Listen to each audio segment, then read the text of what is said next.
അസ്സലാമു അലൈക്കും. നമുക്ക് ഉന്നക്കായ ഉണ്ടാക്കാൻ വേണ്ടിയിട്ട് പഴം പുഴുങ്ങാൻ വെച്ചിട്ടുണ്ട് കേട്ടോ, ഒരു തരി ഉപ്പിട്ടിട്ട്.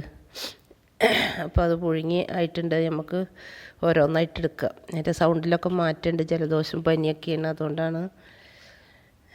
അതുപോലെ തന്നെ വീഡിയോ പരമാവധി സ്പീഡാക്കിയിട്ടുണ്ട്, ബോറടിപ്പിക്കണ്ടെന്ന് വിചാരിച്ചിട്ട്. അപ്പോൾ അതൊക്കെ പുഴുങ്ങി എടുത്ത് വെച്ചിട്ടുണ്ട്. ഇനി ഇതൊക്കെ തൊലിയൊക്കെ കളയണം നമുക്ക്.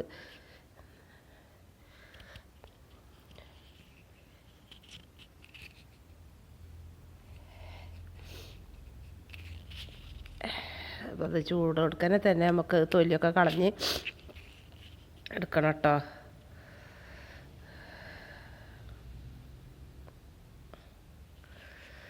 പിന്നെ അത് മുറിച്ചിട്ട് അതിൻ്റെ ഉള്ളിലത്തെ അരി കളയണം.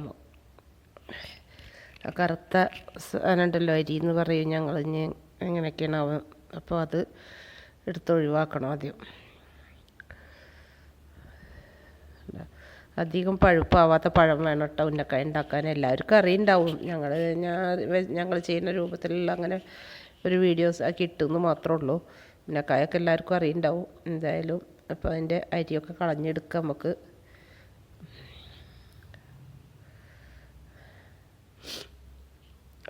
ജലദോഷമാണ് എല്ലായിടത്തും, പനി ജലദോഷം ഒക്കെയാണല്ലോ ഇപ്പോൾ ഈ സീസണിൽ. അതേപോലെ തന്നെ നമുക്ക് മഴക്കായപ്പോൾ നല്ല വിശപ്പുണ്ട്. വൈകുന്നേരത്തേക്കൊക്കെ എന്തെങ്കിലുമൊക്കെ പലഹാരങ്ങളൊക്കെ വേണമല്ലോ, അപ്പോൾ അങ്ങനെ ഉണ്ടാക്കിയതാണ്.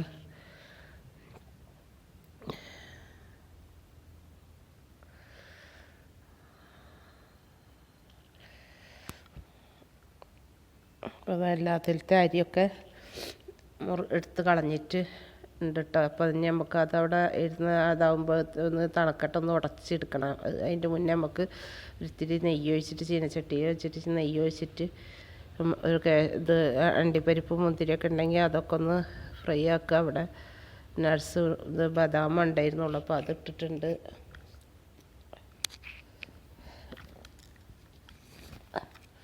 നമ്മളെ കയ്യിലുള്ള നട്ട്സൊക്കെ ചേർത്ത് കൊടുക്കാം കേട്ടോ. അപ്പോൾ അതൊക്കെ ഒന്ന് നെയ്യിൽ വറുത്തെടുക്കാം. പിന്നെ കുറച്ച് മുന്തിരി, അണ്ടിപ്പരിപ്പില്ല, മുന്തിരി ഉണ്ട്, അതിട്ടിട്ടുണ്ട്. അതൊക്കെ ഒന്ന് നമ്മൾ കോരി വെക്കാം. എന്നിട്ട് നമുക്ക് ആ തേങ്ങയും കൂടെ അതിലേക്ക് ഇട്ടിട്ട് ഒന്ന് ചൂടാക്കി എടുക്കാം കേട്ടോ. പച്ചത്തെ ചുവ മാറാൻ വേണ്ടിയിട്ടാണ്. ആ നെയ്യിലിട്ടിട്ടൊന്ന് നല്ലോണം വറുക്കൊന്നും വേണ്ട, ചെറുതായിട്ടൊന്ന് ചൂടാക്കി എടുക്കുക.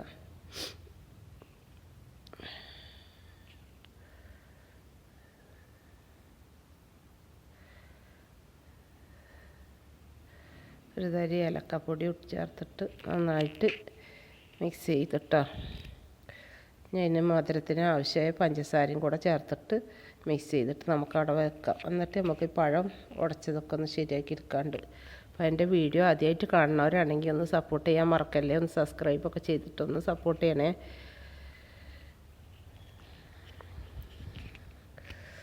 അപ്പോൾ ഉന്നക്കായൊക്കെ ഇപ്പോൾ അറിയാത്തവരുണ്ടാവില്ല എന്നാവും നിങ്ങളത് കാണുമ്പോൾ വിചാരിക്കുന്നുണ്ടാവും, പക്ഷേ അറിയാത്തവരുണ്ട് കേട്ടോ. അപ്പോൾ അവർക്ക് വേണ്ടിയിട്ടാണ് അങ്ങനെ ചെയ്തിട്ടുള്ളത്. നമ്മളെ വീട്ടിലെന്താ ഉണ്ടാക്കണതെന്ന് വെച്ചെങ്കിൽ അപ്പോൾ അതൊരു വീഡിയോ ആക്കിയിടണമെന്ന് മാത്രമേ ഉള്ളൂ. അത് അറിയാത്തവരുണ്ടെങ്കിൽ അവർക്കൊരു ഉപകാരമാവും അങ്ങനെ. അപ്പോൾ പഴമൊക്കെ നല്ലോണം തണുത്ത് വന്ന് അപ്പം നമുക്കിനി അതൊന്ന് നല്ലപോലെ ഉടച്ചെടുക്കുക. കയ്യിൽ എന്തെങ്കിലും വെച്ചിട്ടിട്ടാ. സ്മാഷ് ചെയ്യണമൊന്നും ഇവിടെ ഇല്ലാത്തതുകൊണ്ട് ഞങ്ങൾ കയ്യിൽ വെച്ചിട്ട് തന്നെയാണ് ഉടച്ചെടുക്കുന്നത്.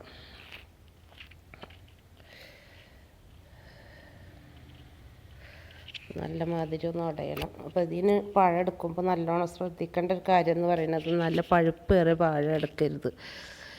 ഒരു പകുതി പഴുപ്പൊക്കെ നിറം വന്നിട്ട് ആയ കായാണ് വേണ്ടത്. അപ്പോഴാണ് നമുക്കതൊരു പൊടിയായിട്ട് ഉടഞ്ഞു വരുള്ളൂ. അപ്പോൾ പാകത്തിനാക്കി ഉടച്ചെടുക്കുന്നുണ്ട്.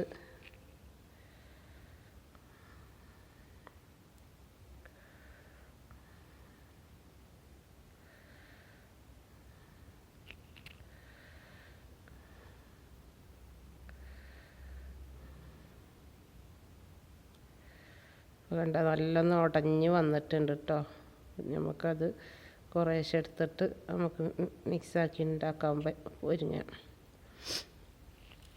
കട്ട കടാതെ ആവണം, അതിനാണ് വീണ്ടും കൈ വെച്ചിട്ട് നല്ല ഒന്നും കൂടെ ഞാൻ ഉണ്ടി ഉറപ്പിച്ചത്.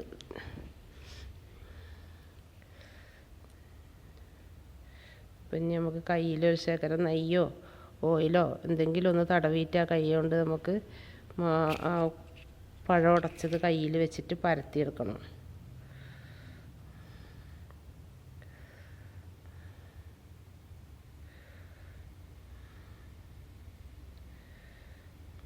അതിലേക്ക് ആ മിക്സും കൂടെ വെച്ചിട്ട് ഉരുട്ടി കൊടുക്കട്ടോ. അങ്ങനെ ആക്കിയിട്ട് എല്ലായിടും ഒന്ന് ഇതായി കഴിഞ്ഞാൽ പിന്നെ ശരിക്കണ്ട് ഉരുട്ടി ആയി കിട്ടിക്കോളും.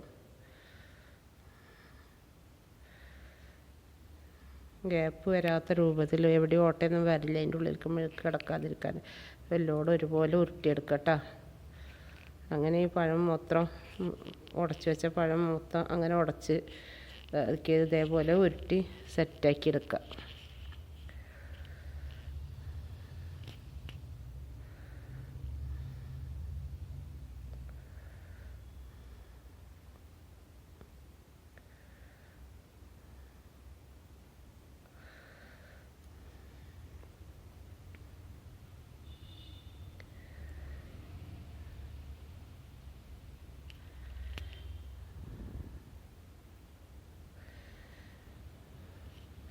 ഉണ്ട്. അപ്പോൾ എല്ലാതും അതേപോലെ ഉരുട്ടി സെറ്റാക്കി വെച്ചിട്ടുണ്ട്. ഇപ്പോൾ ഇനി നമുക്ക് ഒന്ന് ഫ്രൈ ചെയ്തെടുക്കാൻ വേണ്ടിയിട്ട് ഒരു ഫ്രൈ പാൻ വെച്ചിട്ട് അതിലേക്ക് ഓയിൽ ഒഴിച്ചെടുക്കുന്നുണ്ട്.